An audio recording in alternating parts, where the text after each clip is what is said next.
Calma, perito, eu cheguei para te ajudar. Meu nome é Gwena Figueiredo e eu sou Gweninha para os amigos. E é assim que eu quero que você me veja, como uma amiga que coloca conteúdo específico para aqueles que estão começando, para aqueles que entram em pânico, ficam nervosos porque é muita coisa para gravar.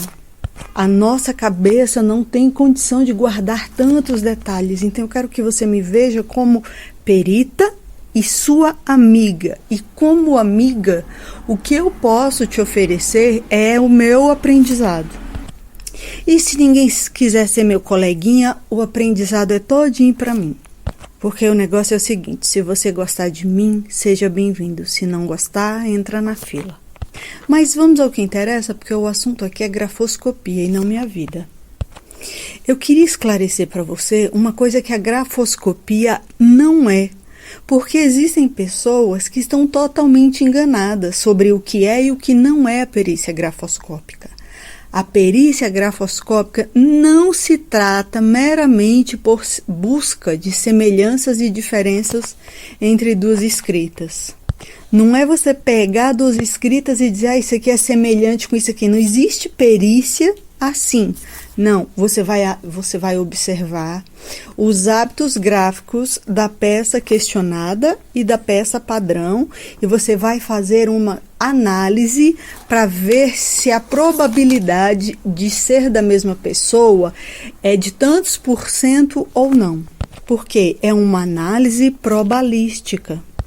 Se você falar assim, não, eu vou fazer um laudo e é um laudo que eu busquei por semelhança, você vai dizer assim no seu laudo, e o seu laudo vai ser impugnado. Impugnado é rejeitado. Você vai dizer assim, as letras são semelhantes, então são da mesma pessoa. Errado, laudo que vai ser impugnado. Eu e minha irmã, por exemplo, nem eu sei dizer assim com muita confiança qual é a minha, qual é a letra da minha irmã. Porque morfologicamente elas são muito semelhantes. Eu tenho que buscar letras específicas para ter certeza que foi ela ou que foi eu. E aí você vai escolher uma quantidade de hábitos gráficos para estudar e você vai ver se eles são compatíveis ou incompatíveis. E aí, no seu laudo, você vai falar muito bonito e eu já vou te ensinando palavras bonitas.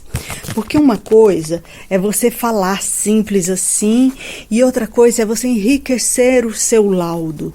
Você pode dizer que uma coisa ela é verossímil ou inverossímil. O que é isso, Gweninha? Então, verossímil, assim, a primeira olhada parece ser da mesma pessoa. Parece verdadeiro. É a sua primeira análise por verossimilhança. Mas, assim como eu dei o exemplo da minha irmã, você poderia olhar as nossas letras e dizer, por verossimilhança, essas duas parecem a mesma. Por quê? Porque morfologicamente são muito semelhantes. E eu, usando a minha letra cursiva e a minha letra de forma que ambas são minhas, se você for analisar duas peças, uma peça questionada e uma peça padrão, onde eu escrevi com letra de forma em um, com letra cursiva em outra, você vai dizer que à primeira vista parece inverossímil.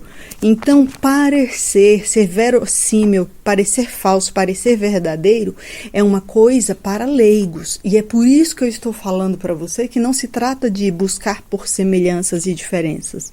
Trata-se de estudar os hábitos gráficos de uma pessoa. E aí você vai escolher de 10 a 12 hábitos gráficos para ver se esses hábitos se repetem.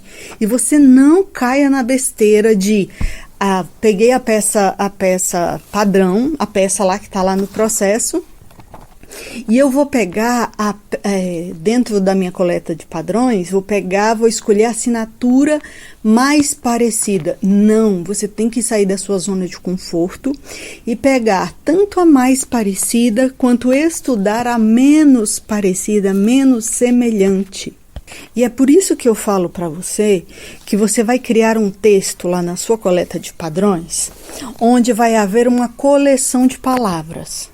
Por exemplo, e o que é legal? Eu quero que você invente uma história. Você poderia inventar uma história bem bobinha, bem ridícula, mas eu quero que baixe um espírito e escritor em você e que você faça um texto assim que deixe aquela pessoa assim curiosa quanto ao final. Por quê? Porque eu quero tirar o foco dela, eu quero tirar o foco daquela pessoa que está assinando ali, que está fornecendo os padrões. Eu quero tirar o foco dela no assunto fazer a assinatura. Eu quero que você invente uma história muito cabulosa, tipo as histórias de Sherazade. Já escutou Sherazade das Mil e Uma Noites? Sherazade ia ser morta pelo rei. Por quê? O rei havia sido traído e havia ficado traumatizado. Casava com suas esposas e depois da lua de mel assassinava cada uma delas. E Sherazade já sabia disso. Então ela começou a contar histórias muito intrigantes para o rei. Tão intrigantes que fizeram o rei esquecer do seu objetivo. É isso que eu quero em você. Eu quero que você se lembre de Sherazade. Ai, Gweninha, você inventa cada coisa. Me dá um exemplo aí, porque eu não tenho essa criatividade que você está falando, não. Por exemplo, digamos que a pessoa cuja assinatura está sendo questionada, digamos que o sobrenome dela é Sarmento. Você vai pegar o Sarmento, você não vai escolher Sarmento da Silva. Da Silva tem trocentas mil pessoas no nosso país chamado da Silva. Sarmento é uma coisa mais difícil. Mas aí você vai, em vez de falar Sarmento, você vai falar o jumento, porque a gente quer o quê? Um ento. E aí você vai inventar uma história louca sobre um jumento.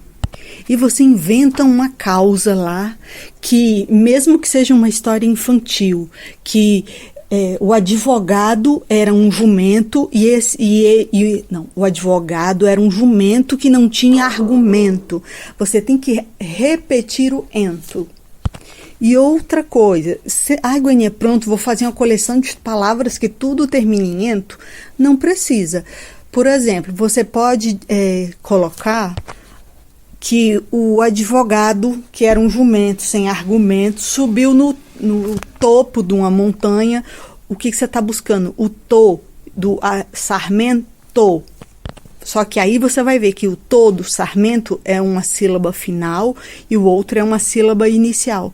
Você vai inventar uma história intrigante, procurar palavras onde elas terminam com to. Mas eu não quero histórias idiotas, eu quero histórias à la Sherazade. Porque eu vou te dar a real. Não existe como você demonstrar de forma taxativa que alguém não lançou aquela assinatura. Não existe como você dizer lá para o juiz, fazer um laudo e falar assim, é impossível, não foi fulano que escreveu isso aqui. É impossível, porque você não tem argumentos taxativos e demonstráveis. Porque se você falar não foi ele, você tem que explicar como você sabe que não foi. Aí você vai falar, porque essa letra é de forma e essa letra é cursiva. Isso não é argumento, porque eu, Gwena Figueiredo, escrevo de letra cursiva e letra de forma. Então isso não é argumento. A única coisa que você pode provar é o grau de compatibilidade entre a peça padrão e a peça questionada. E por que eu estou citando Sherazade para você? Porque a escrita, ela é um ato consciente. Ela é um ato consciente no sentido de estou copiando uma tarefa de matemática, estou escrevendo um texto. Então ela é um ato consciente, mas ela se executa por meio de movimentos inconscientes. Então quem tem uma coisa muito intrigante para escrever, ela esquece, ela para de focar na parte inconsciente, ela vai precisar do consciente. Então, por exemplo, você escreve uma história lá sobre um jumento, um advogado que era um jumento, que subiu num topo de uma montanha, desobedeceu a família e não tinha argumento. E aí você ainda pode falar assim, agora fulano, que é a pessoa que está lá, né, fazendo a coleta de padrões. Agora eu quero que você dê um final para a história. E isso aqui que eu tô te falando, o professor não me ensinou, não. Sou eu que tô inventando, e ele disse que eu tinha liberdade para inventar qualquer estratégia para que eu pudesse executar o meu trabalho. Por que eu estou propondo isso para você? Porque eu quero que essa pessoa ela fique mais preocupada com o conteúdo, porque ela não vai conseguir focar em, eita, eu tenho que dar um final para essa história. E aí você já botou uma história intrigante. Você vai incentivar ela a também dar um final inesperado, um final intrigante. Por quê? Ela não vai conseguir se desdobrar em manter o cérebro dela focada tanto na parte consciente da escrita quanto na parte inconsciente. E detalhe, por ética, por comportamento profissional, o perito tem que evitar qualquer contato particular diretamente com as partes registradas no processo. Tudo que você quiser fazer é mediante uma petição que vai ser anexada ao processo. Alguns peritos, eles preferem informar as datas mais convenientes para eles nos seus escritórios. Mas eu, como não sou ainda dessas que tem o meu próprio escritório, eu posso fazer a coleta, realizar o padrão de coleta na vara judicial, que será feita na presença de um funcionário dessa vara, sempre obedecendo todos os prazos legais. Mas eu tô te contando tudo isso daqui, e o que é mais legal para mim é pensar que eu vou ajudar você a ficar mais calmo, eu vou ajudar você a ser um perito que não tem a mente sobrecarregada, eu vou gostar de ser vista não como, nossa, a Gwena é professora, porque a Gwena sabe muito. Não, sou sua colega de classe, sou uma aluna aplicada, e eu quero que você me veja como uma colega que está começando. E uma colega muito doida. Como assim, Gwena, uma colega muito doida? Eu sou capaz de inventar uma estratégia que o professor nunca me falou antes, porque eu acredito que aquilo vai incrementar a minha perícia. Tudo que eu puder fazer para ajudar você na perícia, eu vou fazer. Por quê? Porque quando é que a gente aprende? Quando você lê um livro? Não. Mas quando você arruma um colega para explicar para ele, para poder ensinar, e você atinge o padrão de professora, aí sim o conteúdo ele está bem consolidado na sua mente.